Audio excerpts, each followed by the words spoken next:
diberi kesehatan dan dijauhkan dari virus corona. Amin. Nah, ini sudah 5 hari lagi Lebaran. Nah, betul ya, ramai sekali lagi trending nih.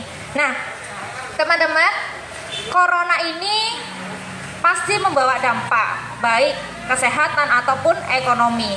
Di Jepang aja yang merupakan perekonomian terbesar nomor 3 sedunia itu sudah ada resesi, dan di Indonesia sendiri kurang lebih ada 1,5 juta jiwa orang yang kena PHK, dan di Lumajang per April kemarin ada sekitar 479 orang yang dirumahkan. Nah, memang dampak ini sangat terasa sekali. Bagaimana langkah kita, bagaimana tips kita untuk bisa bertahan di corona ini? Bersama saya Niken di Adventure Maklar Surga di Jagong Waton yang ke-10 ya ini. Jadi tidak terasa sudah banyak sekali dengan tema tips bertahan hidup saat corona. Nah, sudah hadir di depan saya ini orang-orang yang luar biasa. Saya kenalkan satu persatu. Ini ada Mas Benny. Mas Benny ini adalah owner dari M2X. Beliau adalah salah satu fotografer terbaik di Lumajang. Kasih pros dong ya. Nah, yang di tengah ini, nah ini sudah banyak beredar di sosial media ya. Sudah nggak asing lagi. Ada Mas Setiawan Samko. Selamat malam Mas. Ya, beliau ini adalah konsultan dan juga praktisi keuangan, manajemen dan juga pajak loh. Dan dia juga owner dari PT SAM. Wah, ini banyak juga bisnis-bisnisnya beliau. Dan selanjutnya ada Pak Dula. Pak Dula ini juga beliaunya ini pemijat terapis ya, yang cukup terkenal juga di Lumajang. Dan beliau juga ada kesibukan mengisi dengan kayak karaoke gitu ya Pak ya, kayak jadi MC kayak gitu. Nah, nanti kita akan berbincang-bincang lebih dalam lagi. Dan pastinya malam hari ini ada host cantik di depan saya. Ada Mbak Alifi. Mbak Alifi ini adalah perempuan inspirasi juga. Dia pandai sekali menulis dan saat ini juga menjabat di HMI ya. Oke, langsung aja Mbak Alifi.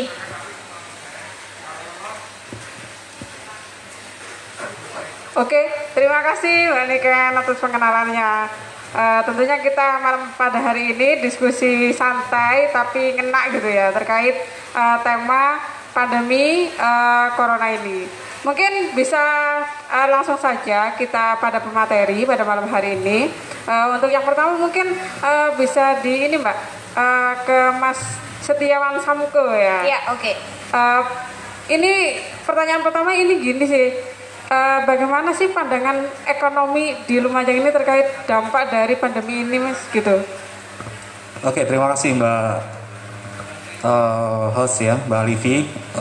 Mungkin pertama-tama Assalamualaikum warahmatullahi wabarakatuh. Waalaikumsalam warahmatullahi wabarakatuh. Selamat malam, salam sejahtera.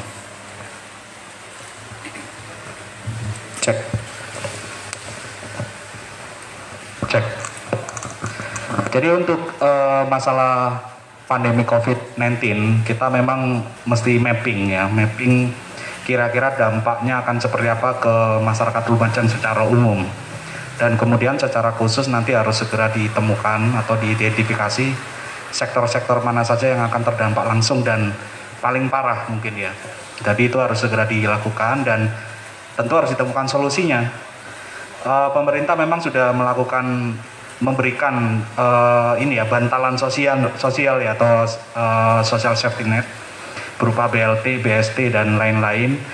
Tapi tentu tidak cukup hanya dengan itu, karena teman-teman yang di luar sana yang mungkin terdampak langsung membutuhkan insentif selain hanya bantuan berupa 600.000 dan sebagainya. Nah, mapping itu diperlukan karena Lumajang ini cukup unik ya, karena tidak banyak sektor yang berkembang. Di Lumajang itu rata-rata kita didominasi oleh sektor pertanian, kemudian perdagangan dan jasa, dan juga pertambangan serta manufaktur. Nah, 4 sektor inilah yang mendominasi pertumbuhan ekonomi di Kabupaten Lumajang. Nah, selain 4 sektor tadi ada sektor lagi, sektor informal. Sektor informal ini terdiri dari berbagai macam. seperti mungkin bisnis kreatif, industri kreatif, kemudian wirausaha, kemudian ada juga UMKM dan lain-lain. Ini yang pasti terdampak langsung.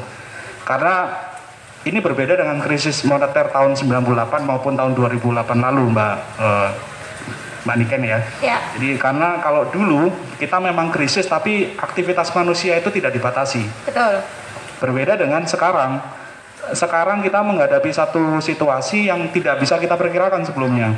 Tidak ada yang tahu akan seperti ini, bahwa pandemik ini menyebabkan aktivitas kita semua dibatasi. Nah, masalahnya ekonomi itu tergantung dengan aktivitas manusia. Semakin banyak aktivitas dilakukan oleh kita, makin banyak kebutuhan akan jasa, barang, dan lain-lain. Kalau aktivitasnya dibatasi, ekonomi pasti terdampak. Dan bisa kita buktikan sekarang sama seperti yang disampaikan Mbak Niken tadi, Jepang saja sudah drop. Amerika saja kuartal pertama atau triwulan pertama itu sudah turun sekitar 6,8% pertumbuhan ekonominya. Indonesia bagaimana? Sudah turun juga. Pak Jokowi sudah menyampaikan bahwa triwulan pertama kita hanya tumbuh sekitar 2,9%. Artinya jauh dari prognosa. Ya. Menteri Keuangan memberikan prognosa sekitar 4%, tapi kenyataannya hanya 2% sekian. Mungkin seperti itu yang pertama dari saya.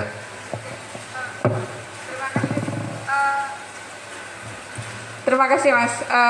Itu terkait bahwasanya dengan adanya beberapa dan banyak sektor yang ada di Lumajang itu dibutuhkan sebuah mapping khusus yang artinya bahwa kita perlu persiapan-persiapan lebih untuk menghadapi pandemi ini. Untuk selanjutnya mungkin ini Mas, apa sih yang dirasakan Mas Setiawan Samko sendiri sebagai pelaku usaha konsultan Iya. Apa yang dirasakan Mas Samko, dampaknya itu apa saja gitu Mas? Dampaknya yang pasti penurunan penghasilan, itu sudah pasti, dan hampir semua sektor industri, jasa maupun perdagangan itu mengalami hal yang sama. Kecuali bisnis-bisnis tertentu yang memang berhubungan langsung dengan dunia kesehatan, malah sekarang mungkin mereka malah makin meningkat ya. Panen ya. Malah panen dan nyetak uang. Contohnya klien saya, dia pabrik sarung tangan, sekarang nyetak uang karena cost-nya tetap, penjualannya naik 100%. Nah itu jadi, tapi untuk kita semua yang ada di Lumajang mungkin sudah pasti terdampak. Seperti Pak Dula, Mas Beni, itu pasti terdampak. Pertama seperti job-job MC untuk Pak Dula, sekarang pasti banyak yang di cancel. Nah itu, sama seperti saya pun, sekitar ya lebih dari 50% klien kami pun menunggak pembayaran. Kemudian bisnis material yang ada di Lumajang pun sekarang banyak proyek yang dibatalkan, mau nggak mau ya berkurang potensi penghasilan kita. Itu yang jelas terdampak. Oke, ngomong-ngomong tentang potensi penghasilan, terus pengurangan penghasilan dan sebagainya, mungkin kita ke Abdullah ya Pak ya. Mungkin bisa dikenalkan dulu Pak, Pak Abdullah siapa, apa, terus penghasilannya biasanya ada gitu Pak. Oke, terima kasih. Saya pribadi, nama saya Abdullah, umur 55 tahun, punya anak 3, cucu 1. Dan untuk orang-orang terdekat saya, terutama adalah orang-orang yang ada di dalam rumah saya, tentu saja hasil yang dimakan adalah hasil jeripaya saya, dan saya adalah salah satu tulang punggung dari keluarga saya. Juga ada mertua yang tunarungu dan juga tunanetra, dan saya hidupi. Dan pada akhir Januari saya job terakhir. Kemudian untuk bulan Februari, Maret, April, Mei 12 job gagal total.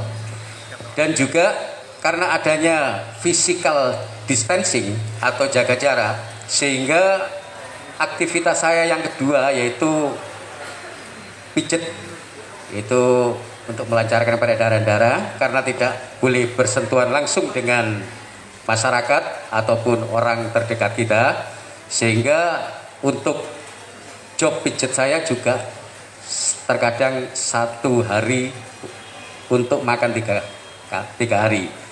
Kalau yang lain yang punya usaha lain seperti sawah, ladang dan sebagainya itu bisa mencari makanan pokok. Tapi bagi saya pokok makan. Jadi untuk itu yang lain mencari bahan pokok ya. Nah, kalau saya pokok bahan, yang ada saya makan. Jadi pokoknya makan. Jadi yang di sebelah kiri saya ada wite kelor, juga mangan jangan kelor penyet tempe. Itu aja. Ngeramban. Jadi untuk sementara jadi job-job di cancel dan juga penghasilan saya sekarang total drastis tidak ada, Mbak. Oke, berarti Oke. dapat disimpulkan penghasilannya Pak Abdul ini sama sekali nggak ada gitu ya, Pak? Nggak ada, Pak. Pastinya selain makan kita juga ada kebutuhan-kebutuhan lain, Pak. Tentu saja. Misalkan biaya sekolah, terus Yang terdampak langsung iya. Itu karena gimana jenengan gimana, Pak? Dapat dari mana penghasilan? menyikapinya. Iya. Sementara anak saya yang terakhir nomor 3 ini SMA kelas 2, Mbak. Karena diberlakukannya belajar di rumah, satu pengeluaran yang tiap hari pasti saya keluarkan untuk anak saya yang nomor 3 ini adalah paket data. Karena cara belajarnya melalui HP. Sedangkan saya tidak pasang wifi atau tidak punya wifi. Jangankan masang wifi, dandang kadang mengkurep ya. Untuk itu. Dan juga kemarin ada bantuan, kebetulan nama istri saya BLT yang disingkat bantuan langsung Tompes karena dapat 600 dan yang 400 untuk bayar SPP, Mbak, dan juga ujian. Jadi sementara yang 200 untuk bayar warung sana dan warung sini. Untuk itu pada kesempatan ini saya curhat ya, yaitu memberikan curahan hati bahwa corona ini mudah-mudahan di Indonesia tetap cepat sirna sesuai dengan namanya, yaitu corona, panggilannya Mbak Covid, umurnya 19, berasal dari Cina dan hobinya keluyuran seluruh Indonesia. Mudah-mudahan keluyurannya tetap cepat berakhir. Begitu. Amin gitu. Mungkin itu ya dari Pak Abdullah pengalamannya ataupun yang terkena Paknya gitu ya, Pak ya. Dan dapat disimpulkan juga Pak Abdullah ini ke depan juga nggak tahu ini penghasilannya juga dari mana. Nah, pada diskusi pada malam hari ini nanti juga akan ada tips-tips bagaimana kita bertahan pada kondisi yang bisa dikatakan berbeda terkait dengan dampak pandemi ini. Jadi mungkin nanti akan dilanjutkan dengan tips-tips yang sangat berguna. Mungkin terakhir Pak Abdullah, untuk harapannya Pak Abdullah ke depan gimana, Pak Abdullah? Untuk harapan saya, mudah-mudahan seluruh aktivitas saya yang mulai Februari sampai Mei ini sudah terhambat total. Mudah-mudahan apa yang direncanakan Allah dan juga mudah-mudahan Tuhan akan memberikan satu hikmah. Dan juga mudah-mudahan kita pada akhir Mei atau Juni mudah-mudahan tetap bisa stabil, Mbak. Amin. Nah, dan juga mudah-mudahan corona di Indonesia cepat berlalu dan mudah-mudahan masyarakat bisa mengikuti protokol COVID-19 yaitu dengan jaga jarak, pakai masker, karena untuk penyebaran virus ini saya rasa bukan seperti debu. Kalau seperti debu, insya Allah dalam satu hari 1 lumajang habis, Pak. Karena ini ditularkan oleh satu orang ke satu orang lain. Jadi melalui jabat tangan ataupun udara, nafas. Ya, harapannya Pak Abdul ini agar kita semua bisa bekerja sama menghadapi COVID ini ya, Pak. Oke, Pak. Oke, terima kasih Pak Abdullah. Sementara untuk selanjutnya kita ke Pak Beni ya, Pak ya. Mungkin sama Pak pertanyaannya, Pak Beni ini profesinya apa? Dampaknya yang dirasakan selama ada COVID-19 ini apa gitu, Pak? Sip, oke. Matur nuwun Mbak Alifi ya. Perkenalkan, nama saya Beni Wahyudi. Saya bekerja di M2X Production, itu tentang videografi ya. Alamat saya Lumajang, tepatnya di Jalan Semeru ya Mbak. Gini, Untuk dampaknya ya Mbak ya. Kalau tiap hari dulu saya itu lihat kalender di smartphone saya, itu ada tandanya titik gitu ya. Berarti itu ada uang Mbak. Iya kan? Jadi dulu saat saya buka kalender, ini bulan sekarang ada berapa titik, berarti sudah terlihat uangnya di situ ya. Nah kalau sekarang saya buka kalender ada titik ya, wah ini bayar listrik ini. Ganti gitu ya Pak ya. Iya. Nah, oh ini bayar bank ini, ya gitu ya. Ini bayar ini ya. Jadi titik-titik yang sekarang sama yang dulu itu berbeda, Mbak Alivi. Dampaknya memang sangat terasa. Bukan kita aja, bukan kalian saja, para pegiat seni, para videografi, fotografi, tapi semua memang kena dampaknya dari kasus ini. Nggih, Mbak Livi. Ya. Ini Pak, mungkin bisa diceritakan lebih detail Pak. Jadi kalau dulu itu penghasilan saya itu sampai 10 juta, pengeluarannya itu misalkan 5 juta, jadi ada dana saving gitu Pak. Sekarang itu gimana Pak kondisinya? Apa pendapatannya itu lebih tinggi daripada pengeluarannya, apa terbalik gitu Pak? Iya, kalau bulan ini sih ya, kalau bulan Ramadan biasanya kan kalau videografer, fotografer itu ada masa-masa paceklik ya memang ya. Jadi dalam 1 tahun itu ada bulan-bulan tertentu yang memang itu masa-masa tidak ada job. Ya memang ada sih sebagian 1-2 gitu ya dalam 1 bulan. Tapi kebanyakan dalam 1 tahun itu memang ada bulan-bulan tertentu yang memang itu stop untuk pekerjaan seperti saya ya. Jadi kayak bulan Syawal menuju ke bulan Idul Adha ya. Di situ ada bulan, kalau nama bulan Jawanya itu bulan Selo Mbak. Bulan Selo atau bulan Tekepek Mbak itu ya. Nah, itu kebanyakan job sepi di situ. Tapi dari bulan Syawal itu memang agak banyak ya. Jadi persiapan untuk bulan yang sepi ini sudah dipenuhi dari bulan yang Syawal. Setelah bulan Selo itu tadi muncullah lagi bulan besar yang itu semakin banyak lagi jobnya, biasanya seperti itu. Untuk bulan Ramadan memang kebanyakan acara-acara kayak hajatan ya, pernikahan terus dan yang lain-lainnya itu memang jarang untuk bulan Ramadan Mbak.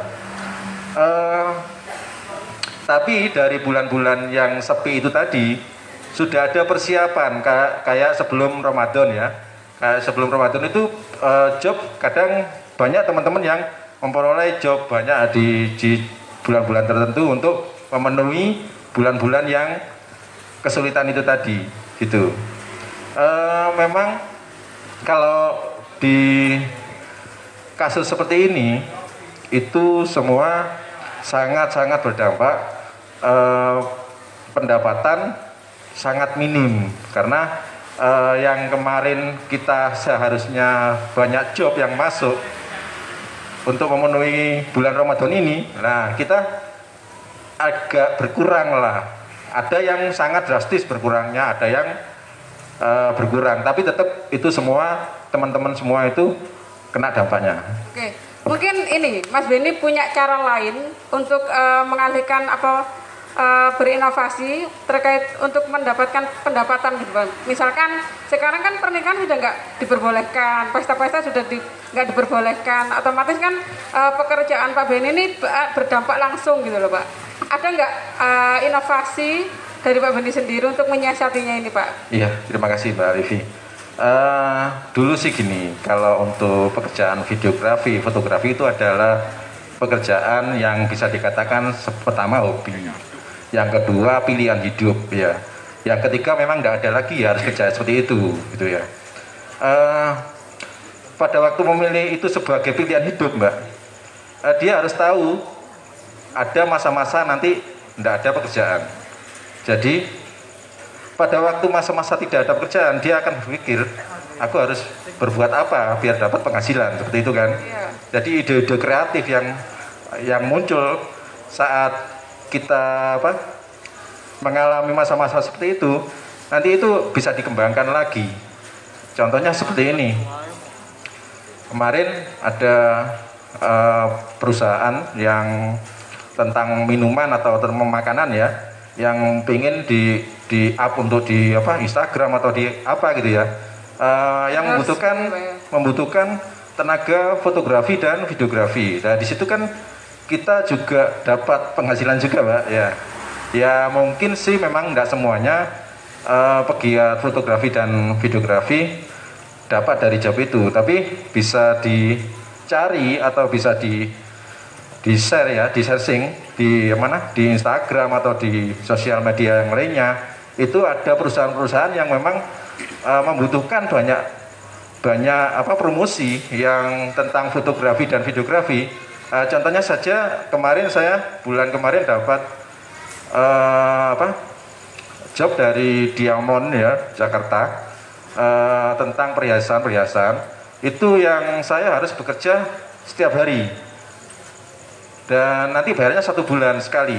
Di situ saya harus mengedit videonya yang dikirim ke saya, terus saya kirimkan lagi ke sana biar mereka bisa upload di Instagram mereka tiap hari gitu, Mbak. Oke, berarti intinya kita harus pandai-pandai melihat peluang gitu ya, Beni ya. Jadi kita harus sekreatif mungkin mencari peluang agar kita bisa bertahan pada kondisi pandemi ini gitu ya Pak ya? Oke, Mbak Livi. Oke, terima kasih. Mungkin selanjutnya ke Pak Setiawan Samke ya Pak ya. Terkait pola pendapatan pengeluaran, tentunya dalam siklus ekonomi itu berbeda sebelum sama sesudah pandemi ini gitu Pak. Dan saya ingin menanyakan bagaimana sih proses perencanaan keuangan yang baik dan yang sehat gitu Pak. Dan dalam pengeluaran tentunya dalam rumah tangga ini Pak Samke ya, kita pasti tahu ada pos-pos pengeluaran yang berbeda, bisa berkurang ataupun bertambah. Itu bagaimana Pak? Oke Mbak Livi, ini sudah saya siapkan ya, strategi bertahan hidup saat corona bagi rumah tangga dan individu. Oke, bisa dicatat ya. Untuk yang sudah punya untuk yang punya pasangan mungkin bisa bekerja sama dengan pasangannya, tapi untuk yang jomblo ya tapi ini patut didengarkan juga. Yang pertama tentu harus ada penyesuaian, karena sebelum COVID dengan setelah COVID pasti berbeda. Perbedaannya sangat jauh sekali, sehingga kita harus melakukan penyesuaian dengan cara yang pertama, ubah gaya hidup keluarga atau gaya hidup pribadi. Nah, kalau biasanya kita kurang efisien, kemudian banyak melakukan pemborosan, sekarang harus disesuaikan. Kalau biasanya gaya hidup kita agak mewah, misalkan sering keliling, sering pergi-pergi, nongkrong, sekarang jangan lagi dilakukan. Itu yang pertama. Jadi gaya hidup kita harus segera disesuaikan. Kemudian yang kedua, lakukan penghematan. Ini yang pasti harus dilakukan. Karena kalau kita dilakukan penghematan, kita pasti jatuh nanti karena COVID kan kita tidak tahu sampai berapa lama. Untuk kawan-kawan yang punya saving mungkin besar, mungkin tidak ada pengaruh, tapi untuk kita yang mendapatkan penghasilan untuk kita belanja bulan ini, itu harus dilakukan penghematan. Seperti masakan kita, jangan lagi masakan yang mungkin terlalu mahal. Kemudian biasanya kita beli kue-kue yang mahal-mahal, sekarang dikurangi lah. Yang penting kita makan makanan yang bergizi, cukup gizi, vitamin, dan bisa menjaga keluarga tetap sehat. Itu aja yang terpenting. Kemudian sekarang jangan konsumtif. Artinya boleh kita membeli barang, tapi yang kebutuhan pokok saja. Jangan lagi memberi barang-barang yang hanya untuk pamer, untuk kita pansos di sosial media. Kan kemarin-kemarin kan banyak yang seperti itu ya. Misalkan ibu-ibu biasanya beli baju gamis yang mahal, kerudung bermerek hanya untuk selfie, kemudian di-upload di Instagram. Nah sekarang harus berbeda. Kebiasaan-kebiasaan tersebut tentu harus dirubah, menyesuaikan dengan keadaan. Kemudian untuk kepala keluarga harus memikirkan untuk mempersiapkan dana darurat. Kenapa demikian? Karena prediksi kita COVID ini bisa sampai sekitar 3-6 bulan. Bahkan Pak Jokowi mengatakan pemerintah bersiap sampai dengan Desember. WHO lebih ekstrim. Terakhir kemarin bilang bahwa COVID akan bersama kita dalam jangka waktu yang lama. Sehingga kita diharapkan bisa mulai beradaptasi dengan COVID. Bahkan disebut-sebut ada yang namanya new normal gitu. Nah, dana darurat ini penting supaya kita bisa bertahan. terutama untuk teman-teman yang mungkin mohon maaf mungkin statusnya bukan PNS dan yang terjamin lah pendapatannya, itu mesti mempersiapkan dana darurat karena kita tidak tahu 1 bulan ke 2 bulan lagi apakah masih bisa bekerja atau tidak. Kemudian yang keempat, penuhi dulu atau prioritaskan kebutuhan pokok keluarga. Jadi Pak Dola tadi kalau dapat BLT mungkin tahap kedua nanti dapat, langsung belikan beras 1 karung, belikan telur 2 kerat misalkan, atau belikan mie 1 kardus, seperti itu. Utamakan yang seperti itu. Masalah SPP masih bisa dinego, masih bisa minta bantuan ke pemerintah, masih bisa bantuan ke dinas pendidikan untuk restrukturisasi kalau kita di bisnis ya. Jadi gimana kalau SPP-nya dicicil seperti itu. Jadi utamakan kebutuhan pokok dulu. Yang kelima, ini yang harus dilakukan karena kita sebagai seorang kepala keluarga mencari alternatif sumber penghasilan. Jadi kita harus kreatif seperti tadi Pak Beni sampaikan bahwa kalau pekerjaan yang satu mandek, ya kita harus cari yang lain. Entah gimana caranya. Pak Dola ini kan pintar melucu. Mungkin bisa membuat konten-konten yang lucu di-upload di sosial media seperti apa, seperti itu. Nah, siapa tahu nanti diundang di acara-acara tertentu seperti itu Pak Dola. Kemudian yang terakhir, walaupun kita dalam kondisi sulit, jangan lupa untuk berbagi. Ini sesuai dengan visi misinya AMS ya. Sedekah yang paling utama adalah ketika kita juga membutuhkan. Jadi dalam masa-masa sulit sekarang jangan sampai lupa kita untuk berbagi. Tetap kita mencintai sesama dan berbagi dengan sesama. Mungkin tipsnya sementara itu dulu Mbak Olivia. Oke, terima kasih. Ini saya mencoba untuk mencari sudut pandang lain Pak Semku. Karena saya juga masyarakat yang hidup di desa gitu ya. Mungkin lain cerita ketika dalam keluarga itu tidak mendapatkan tidak punya gaji pokok, tidak punya penghasilan tetap, yang akhirnya mereka menjual aset-asetnya seperti emas, misalkan kalau misalkan tani itu sengon dan sebagainya, yang pastinya kan kita tidak bisa menyadangkan dana darurat tadi. Betul. Kita tidak punya saving dan kita juga kalau di sini melihatnya ke depan itu kita masih buta dan meraba-raba apa yang harus kita lakukan, kita makan apa dan sebagainya, gimana menyikapi.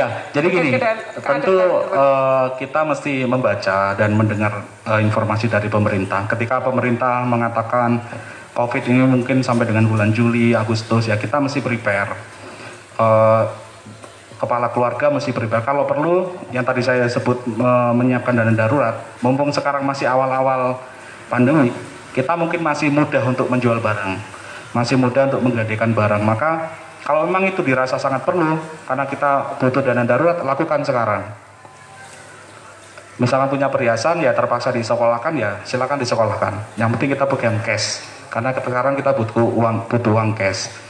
Nah, nggak usah malu, jangan sampai malu nggak membuat kita susah sendiri. Ketika nggak punya uang bingung, akhirnya 1 bulan kemudian mau menjual barang sudah nggak ada yang mau beli. Seperti itu. Jadi pilihan kita apabila memang terpaksa ya silakan menjual apa yang ada, silakan menggadaikan apa yang ada. Kalaupun tidak punya juga ya silakan insaf, lapor ke RT RW, lapor ke kepala desa, Pak, Bu, saya sekeluarga sudah nggak mampu lagi, gimana nih solusinya? Dan nanti insya Allah pemerintah daerah pasti membantu dengan berbagai upaya. Oke, mungkin itu ya. Jadi kita boleh saja menjual aset-aset atau menjual benda-benda yang bisa dijual pada hari ini gitu. Tapi gini Pak Semko, yang saya tahu pandemi ini masih belum ada titik terang, entah sampai Desember ataupun sampai 2021. Iya betul. Jadi saya sendiri juga kebingungan. Saya harus saving mulai bulan apa? Saya harus menggunakan dana darurat ini mulai menabung dari sampai bulan apa gitu. Yang pastinya intinya itu tidak ada titik temu kapan pandemi ini selesai dan tidak ada jaminan ketika pemerintah itu terus menunjang kita. Kita juga nggak bisa tergantung pada pemerintah kan gitu loh. Jadi hal-hal yang seperti itu mungkin bisa diberikan solusi gitu Pak ya. Terkait dengan mungkin jangka waktu ataupun gambaran umum bagaimana kita melakukan perencanaan yang paling efektif terkait ketidakjelasan kapan selesainya pandemi ini gitu Pak. Jadi sebenarnya kita bisa belajar dari banyak negara lain yang sekarang dikatakan sukses mengendalikan, bukan menghapus corona ya, tapi berhasil mengendalikan corona, mengendalikan COVID. Memang kapan selesainya itu tergantung ke kita sendiri, ke kedisiplinan kita semua. Kalau kita semua tidak disiplin, tidak mengikuti himbauan dari pemerintah, ya akan bersama kita dalam jangka waktu yang sangat lama coronanya. Bahkan diprediksi oleh satu universitas di Singapura, kalau kita seperti sekarang ini bisa sampai Oktober corona di Indonesia. WHO sendiri mengatakan mungkin bisa sampai 18 bulan. Dan Indonesia, kalau masih kita lihat seperti kemarin-kemarin, masyarakat dengan cuek, seenaknya keluar dari rumah tanpa masker, berkumpul dalam jumlah yang banyak, bahkan bisa sampai Desember pun kita masih berkutat dengan urusan COVID-19 ini. Maka kalau kita disuruh memprediksi, ya kita kembali ke kesadaran kita semua. Kita ikuti anjuran pemerintah, kita ikuti aja apa yang disampaikan oleh pemerintah. Kalau pemerintah mengatakan memberikan insentif dalam waktu 6 bulan, pemerintah pasti punya ukuran. Nah, berarti ada optimisme di pihak pemerintah bahwa dalam waktu 6 bulan, COVID akan bisa diminimalisir, minimal bisa dikendalikan. Dan kita, kalau sudah dapat clue seperti itu, maka siapkan dana darurat kurang lebih dalam waktu yang sama. Seperti itu, Mbak Alifi. Jadi kita harus bisa membaca kondisi gitu ya Pak ya. Mungkin tadi sudah dari Pak Abdullah, sudah dari Mas Denny sudah, mungkin lebih ke UMKM-nya Pak. Kalau UMKM ini berbeda dengan Krismon tahun 98. Dulu Krismon tahun 98 primadona kita memang UMKM. Karena pada waktu itu industri-industri besar, bisnis-bisnis besar sempat terpuruk. Karena punya beban utang, di saat dolar naik tinggi mereka berguguran karena punya beban bunga, harus bayar bunga yang dalam jumlah yang sangat besar. Nah kalau sekarang UMKM yang paling terdampak langsung, karena UMKM ini kan bisnisnya tergantung aktivitas kita. Contoh misalkan Pak Dola, masas ya, pijat. Sekarang orang-orang nggak berani pijat. Kemudian mungkin Pak Beni, videografer, ada hajatan, ada videografer. Sekarang hajatan nggak boleh ya, nggak bisa jalan. Atau rekan-rekan teman-teman pengusaha yang jualan makanan di pinggir jalan, sekarang orang nggak boleh nongkrong, nggak berani nongkrong, akhirnya terpengaruh. Bahkan yang jual berbagai macam barang pun terpengaruh sekarang. Yang tidak terpengaruh mungkin bahan pokok. Nah seperti itu. Nah UMKM ini tentu, sekali lagi tadi, kalau misalkan saya jualan barang A sudah nggak bisa, saya harus mikir alternatifnya apa, harus dicari alternatif penghasilannya apa, potensi yang saya miliki itu apa. Seperti itu. Kalau memang sudah tidak ketemu jalan dan harus kerja kasar untuk bertahan hidup, ya silakan dilakukan. Dalam kondisi seperti sekarang kita mesti bertahan dengan apapun yang kita punya. Kalau kita punyanya sekarang tinggal tenaga, ya tenaga yang kita jual seperti itu. Kemudian dari sisi pemerintah, kalau sudah dalam kondisi seperti sekarang, boleh kita bilang sekarang ini krisis moneter, itu perlu insentif. Insentif itu bukan hanya sekedar bantuan sosial, yang itu hanya bantalan, artinya hanya sementara.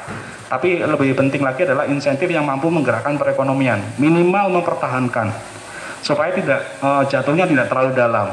Itu yang kita harapkan. Misalkan insentif untuk UMKM. Contoh kemarin sempat rame PKL akan ditertibkan. Mungkin pemerintah sekarang beri insentif dengan cara apa?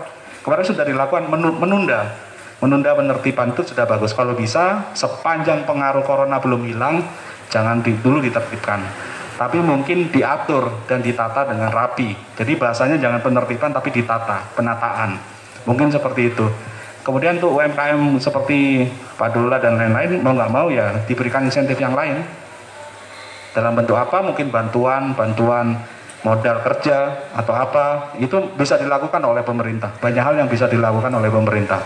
Oke, jadi kita memerlukan insentif jangka panjang gitu ya Pak, dan juga insentif lain-lain yang bisa kiranya itu iya membantu dan nggak hanya sekali gitu ya Pak, berkelanjutan. Dan menurut Pak Samko sendiri, peran pemerintah sendiri sekarang optimal apa enggak Pak? Dan kenapa? Sekarang saya rasa pemerintah masih sibuk dengan social safety net, artinya tadi itu bantuan sosial, belum sampai ke arah ini mau dikemanakan nih ekonomi Lumajang. Yang harus kita tahu adalah, mohon maaf, sebelum COVID pun pertumbuhan ekonomi Lumajang sudah turun, Mbak Niken ya, Mbak Alivi. Yang tadinya 5,0 sekian, 2019 kita sudah turun ke 4,77. Bayangkan, sebelum ada virus pun kita sudah turun pertumbuhan ekonominya. Sekarang ada virus, saya yakin kita sudah turun sekitar 3-3%. Mungkin sekarang pertumbuhan ekonomi Lumajang 3 bulan pertama ini hanya sekitar 1% atau 2%. Nah itu, maka pemerintah mesti memikirkan. Kalau kita ngomong ekonomi kan ada ekonomi mikro dan ekonomi makro. Kalau kita ngomong ekonomi mikro, tadi sudah kita omongkan, kita memberikan tips bagaimana bertahan dan lain-lain. Nah dari sisi makro bagaimana kebijakannya? Contoh gini, sekarang tadi disampaikan gelombang PHK mulai ada di Lumajang. Ya, nah, betul. Bagaimana melawan hal tersebut? Berarti harus dibuka pintu keran untuk investasi. Sekarang kan kita dengar di beberapa sektor investasi di Lumajang itu dilakukan moratorium, seperti untuk pengolahan kayu dan pertambangan. Pengolahan kayu sekarang banyak investor yang mau masuk ke Lumajang.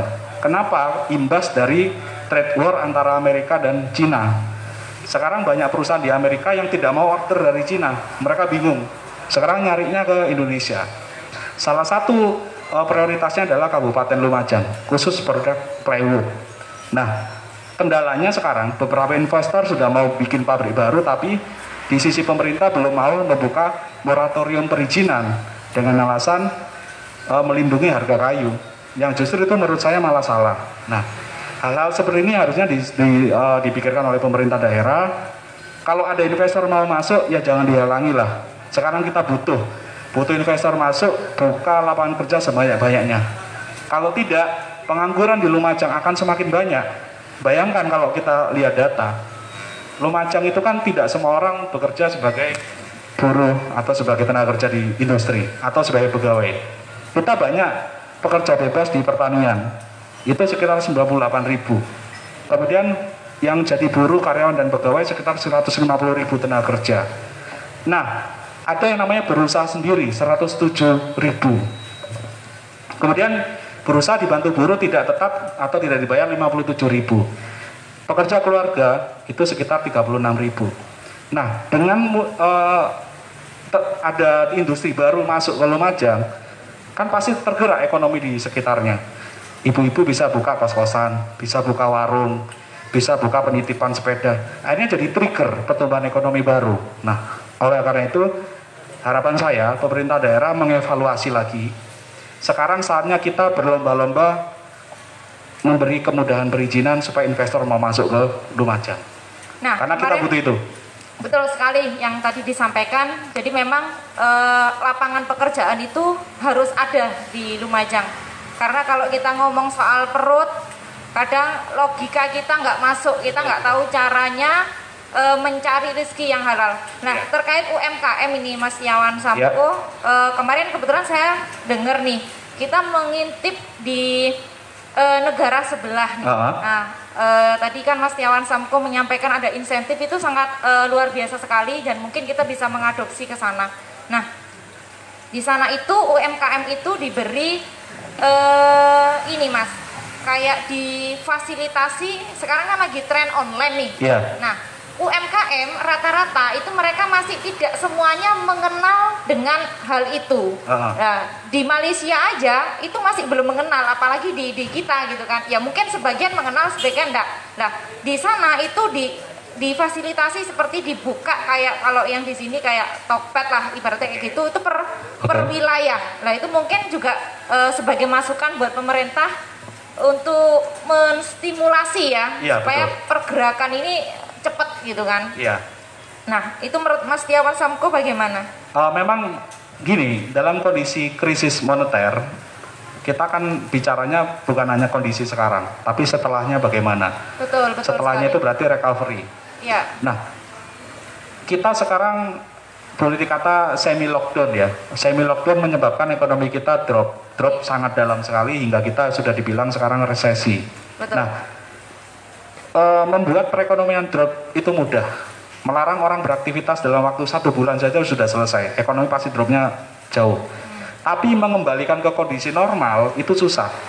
Jangan sampai salah. Mengembalikan ke kondisi seperti 2019 akan sangat susah. Oleh karena itu pemerintah daerah mesti memikirkan bersama dengan provinsi dan pusat, ini strateginya bagaimana nanti. Kan nggak mungkin kita membiarkan banyak pengangguran selama berbulan-bulan ke depan. Pasti nanti angka kriminalitas kita pasti tinggi. Maka perlu big push strategi. Ini kalau saya bilang meminjam kata-kata dari beberapa ahli ekonomi, bagaimana caranya seperti tadi Mbak Niken, sektor-sektor informal itu diberi insentif. Rugi enggak apa-apa, yang penting uangnya turun, di sana muter. Iya. Kemudian pemerintah bisa membuat proyek-proyek yang padat karya. Kan seperti beberapa proyek kan dibatalkan, tapi mungkin bisa men-create satu proyek baru yang memang akan mampu mendorong perekonomian.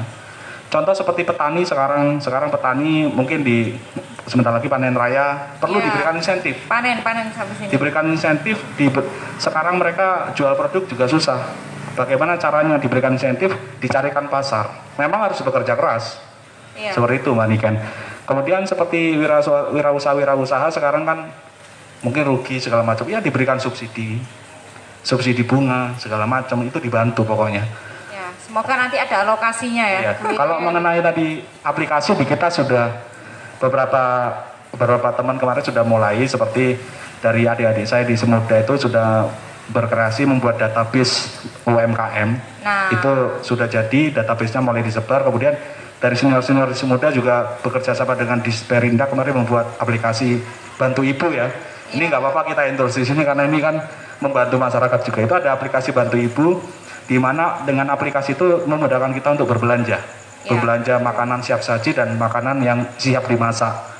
Itu mungkin yang seperti itu mungkin lebih digalakkan saya rasa. Betul, dan mungkin ada jenis kayak pelatihan khusus untuk UMKM yang mungkin untuk meningkatkan penghasilan di online gitu ya. Jadi perlu ada kayak gitu. Betul. Nah, seperti ini Mbak Niken, kayak Pak Abdullah ini kan juga bisa difasilitasi gitu Mbak Niken. Nah, betul.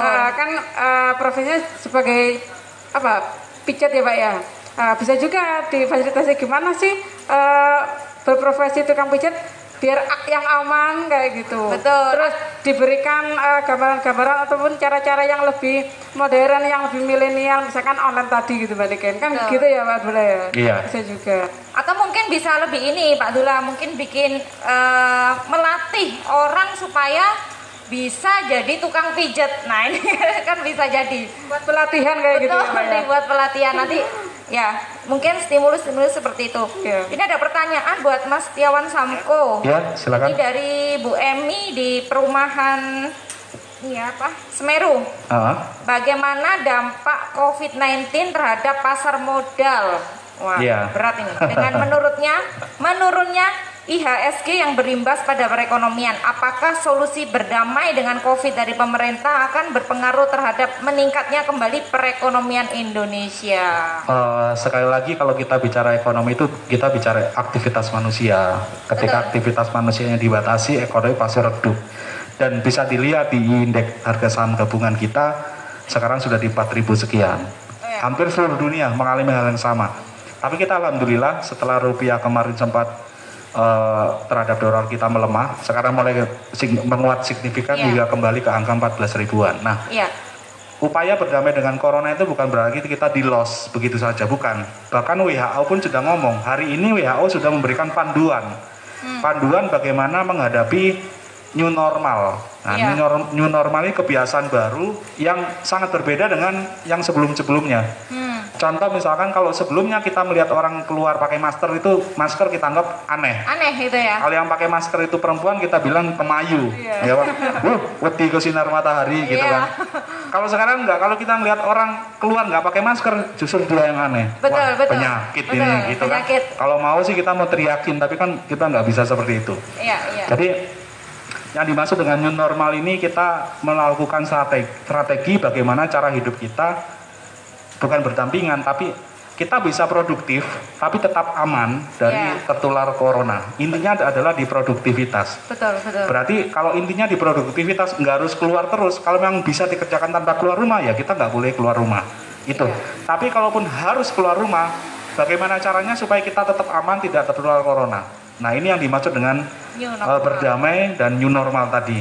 Oke. Jadi intinya bukan kita di los keluar, nggak pakai masker, berkumpul, berdekat-dekatan, bukan seperti itu. Nah, kembali ke IHSG, dengan keadaan new normal nanti, aktivitas manusia mulai bergerak. Betul. Pelan tapi pasti mulai bergerak. Dan pemerintah kita sudah mulai. Contoh, transportasi sudah mulai bergerak, pesawat sudah mulai beroperasi, kereta, bis sudah mulai beroperasi. Berarti di situ ada aktivitas ekonomi. Ya. Ketika ada aktivitas ekonomi, berarti ada pertumbuhan ekonomi. Dan ini pasti merupakan kabar yang sangat baik untuk para pengusaha. Dan mereka segera bisa memperoleh income yang akhirnya berakumulasi kepada naiknya kapitalisasi saham kita di IHSG. Itu. Oke. Jadi intinya pemerintah sekarang sedang berusaha bagaimana caranya kita semua bisa tetap produktif tapi tetap aman dari corona. Dan kita juga harus tetap optimis gitu ya. Oh, harus. Ya. Kalau kita nggak optimis ya susah menghadapi keadaan seperti ini. Jadi mungkin yang dinamakan new normal yang kadang di masyarakat itu kan kadang kan negatif thinkingnya dulu ya. Padahal Betul. sebenarnya kita itu harus memang bergerak gitu kan. Harus tetap lanjut, tapi protokol itu harus dilakukan. Betul. Betul ya. Jadi dengan adanya nanti pergerakan ini harapannya pertumbuhan naik gitu kan. Betul, Perekonomian ekonomi juga mulai naik. bergerak. Harapannya seperti itu. Cuma memang yang menjadi tantangan Mas Tiawan Samko ketika kita harus menegakkan itu gitu loh. Iya. Nah, itu Ini masalahnya harus ketemu di titik tengah ya antara aspek kesehatan dan aspek ekonomi, dan ini tugas Betul, pemerintah dan kita semua bahwa di mana sih titik tengahnya. betul. Kalau misalkan di suatu komunitas itu susah diatur, ya titik tengahnya close semuanya. Jadi ada syaratnya, kalau kita mau dibuka, kita mesti disiplin. Iya. Kita bisa harus mencontoh Korea Selatan, Taiwan, yang dimana mereka benar-benar disiplin pakai masker kemana-mana. Kalau misalnya di Lumajang nanti, misalnya Lumajang setelah dicoba itu susah, mau nggak mau harus ada ketegasan. Kalau kamu tidak mau begini, kamu saya tutup. Iya. Nah, pemerintah harus berani seperti itu saya rasa, karena harus ada shock terapi juga. Misalkan setelah kemarin mulai dilonggarkan oleh Pak Bupati, ke depan bila ada yang bandel, ya harus ada tegas gitu iya, ya. harus ada ketegasan, harus ada shock terapi di sana. Kalau enggak akan dianggap main-main, itu intinya. Iya. Kita juga harus menghargai tenaga medis kita yang Iya. mereka berjuang 2 bulan kadang nggak ketemu anak, nggak ketemu istri, nggak ketemu suami gitu kan. Ya, jadi memang harus ada ketegasan sih, memang betul. Nah, Mas Tiawan Samko nih Iya. tips dari beberapa, kita balik lagi yang ke depan, dari beberapa tips yang tadi disampaikan itu memang kan paling utama adalah kebutuhan pokok kita. Betul. Ya. Betul. Jadi saya pernah baca hutang itu malah di nomor 5. Betul. Betul ya? Ah, iya. Tapi bukan berarti kita nggak bayar hutang loh ya ini. Betul. Nanti habis tiap jago waton dibilangin hutang nomor 5 jadi nggak usah dibayar, enggak gitu ya. Jadi memang ada prioritas Betul, khusus betul. gitu ya Mas ya. Yang pertama memang kan harus sembako gitu ya. Betul. Ya kebutuhan pokok kita gitu ya Mas. Mungkin bisa dilanjutkan lagi Mas. Apa sih misalnya dari 5 dari kita kan ada kebutuhan pokok yang tidak bisa ditunda gitu kan. Iya, Terus mungkin ada investasi itu yang nomor berapa gitu mungkin Iya. Mas. Ya, yang pertama pasti kebutuhan pokok, dan yang kedua adalah dana darurat. Artinya kita punya saving, kalau orang Lumajang sering bilang kita tidak tahu, siapa tahu nanti kucingnya sakit kan, seperti itu. Ya. Jadi perlu ada dana darurat karena kita butuh, siapa tahu nanti ternyata keadaannya makin parah, dan kalau kita tidak punya dana darurat ya kita susah.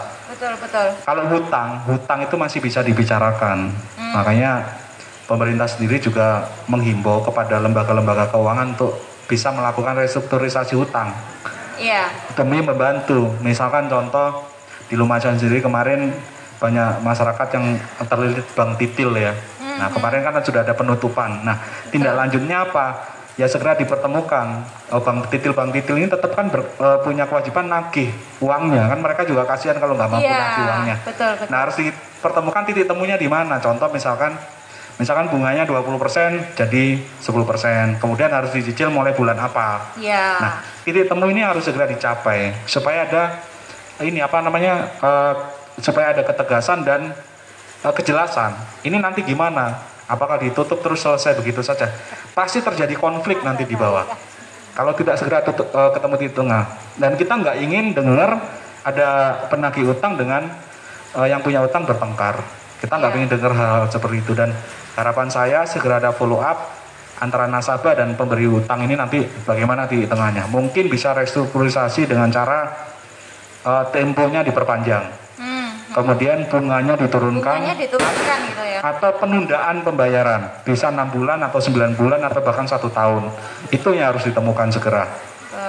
Kemudian selain itu, kalau investasi, kalau memang uang kita banyak ya masih boleh investasi sekarang. Tapi kalau dana kita terbatas ya sayang kalau kita investasi sekarang. Kalau misalnya kita cuma punya untuk kebutuhan kita sehari-hari ya jangan diinvestasikan. Nanti ketika kita belikan sesuatu, pada saat kita membutuhkan kita mau jual susah lagi nanti. Tapi kalau kita punya dana yang tak terbatas ya silakan. Sekarang waktunya belanja tanah, belanja properti itu sekarang saatnya. Hanya untuk orang-orang yang punya dana berlebih. Murah karena ya. Iya. Iya, oke. Oke, ini mungkin masuk ke sesi yang terakhir. Kita ke closing statement, Mbak. Ya, Jadi mungkin bisa ke Pak Abdullah pesan terakhir gitu. Oke. Pesan terakhir dari saya, karena saya juga bersama Mas Beni terkadang sering sharing kalau saya tanggapannya Mas, itu berhubungan dengan terok ya. Ini sering karena saya sebagai MC dan saya terjun menangani masalah elektron, player dan juga artis. Jadi kalau tanggapan itu sama saya satu paket, Mbak. Gitu. Jadi elektron atau player atau artis. Ya. Jadi untuk saya pribadi kepada seluruh insan seni Lumajang Mas Beni ya dan Mbak Niken dan juga seluruh warga yang ada di Lumajang yang sifatnya atau aktivitasnya sama dengan saya, mudah-mudahan tetap tabah menghadapi cobaan ini. Dan juga kepada AMS Adventure Makelar Surga, saya beri satu kata-kata PSBB, perbanyak sodako biar berkah. Amin. Mantap. Senajan jope hilang, raiso tanggapan, nanging ning ati tansah kelingan, anak bojo piye putus sandang pangan. Asik. Nanti sama-sama ya. Apa salah yen aku cerita, apa anane, semoga corona di Indonesia cepat-cepat sirna. Bareng-bareng. Semoga corona di Indonesia cepat-cepat sirna. Oke. Terima kasih, itu harapan dari saya. Oke, terima kasih Pak Abdullah. Mungkin selanjutnya Pak Samku Setiawan. Gini, kita sekarang mulai banyak orang ngomong tentang new normal ya. Sebenarnya ada syarat-syarat tertentu itu diberlakukan dan ini perlu dipikirkan oleh pihak pemerintah. Jangan sembarangan untuk membuka aktivitas warga. Yang pertama harus sudah bisa dikendalikan. Artinya dikendalikan dengan cara apa? Dengan cara tracing, kontak tracing dan lain-lain. Kalau sudah yakin bisa terkendali, silakan dibuka. Tentu dengan cara bertahap. Yang kedua, sistem kesehatan di Lumajang harus mampu mengcover kalau timbul kasus-kasus baru. Kalau dirasa sistem kesehatan kita masih lemah, hati-hati, jangan langsung main buka begitu saja. Kemudian yang ketiga, resiko penularan kasus di tempat-tempat yang rentan atau hotspot itu bisa diantisipasi atau diminimalisir. Contoh seperti tempat-tempat ibadah dan lain-lain. Yang keempat, sekolah dan perkantoran harus menerapkan upaya pencegahan COVID-19. Yang kelima, risiko klaster baru dari kasus-kasus impor sudah dapat diprediksi dan terjamin dapat dikelola sehingga tidak menimbulkan lonjakan kasus baru di kemudian hari. Dan yang keenam, masyarakat harus sudah teredukasi dan terinformasi dengan baik akan bahaya COVID-19. Kalau ini belum dilakukan, hati-hati. Kalau kita main buka begitu saja, ya semoga tidak terjadi apa-apa. Harapan saya edukasi dan penyebaran tentang corona itu tetap harus dilakukan dan digalakkan oleh pemerintah daerah dan kita semua. Terima kasih. Oke, minta aplausnya dulu. Selanjutnya Mas. Oke. Tadi saya setuju dengan Mas Setiawan tadi tentang new normal ya. Jadi kita ke depan ini adalah hidup bersama corona. Jadi kita belajar hidup bareng-bareng sama corona. Yang kemarin-kemarin kita di rumah saja, yang tidak bisa keluar, mungkin ada himbauan-himbauan yang dari pemerintah ya. Di situ kita pasti menemukan ide-ide. Dari ide itu kalau bisa kalian tulis di smartphone atau di pena ya, di kertas ya. Kalau bisa itu kalian pejamkan mata setelah menulis itu dan rembukan sama teman-teman terdekat Anda, sama teman-teman yang kalian percaya. Dari situ nanti akan muncul saran atau kritik dari teman-teman sehingga ide itu akan untuk siapa dan tujuannya untuk apa. Karena sebuah ide itu tidak ada yang kebetulan. Dari produk-produk besar seperti smartphone yang bermerek ya, terus kamera atau yang lainnya, itu munculnya dari sebuah ide. Jadi kalau bisa tulislah ide itu dan paling tidak curhatlah kepada teman-teman di sekitar kalian yang kalian percaya dan rembukan bagaimana ide itu bisa dijalankan. Nggih. Oke, terima kasih Mas Edi. Saya ucapkan terima kasih kepada 3 narasumber yang sangat istimewa pada malam hari ini.